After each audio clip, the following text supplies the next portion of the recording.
Establishing a lasting human presence on the Moon or Mars requires more than just rockets. It demands habitats that can withstand extreme temperatures, radiation, and low-pressure environments. The challenge lies in developing a habitat that is lightweight, transportable, and manufacturable for missions beyond Earth. Let's come up with a solution.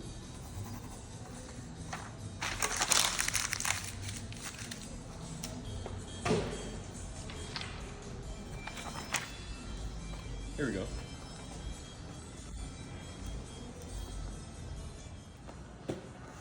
Coffee's cold, just like the surface of the Moon and Mars. But you know where you won't be cold? In our module. We were able to design our module to withstand extreme temperatures of the Moon and Mars. Here's the equation for conduction and convection. Here's the equation for radiation. Here's the heat loss for the conduction and convection. Here's for the radiation. Combining all that will get you a total heat loss of 2,948 watts.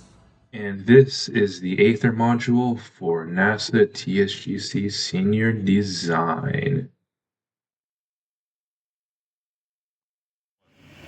This is where imagination becomes reality. After months of refining our concept design, we were rewarded with a scaled model of our habitat module. Beautiful, isn't it? Our thoughts have come into fruition. We are TSGC Space Grant.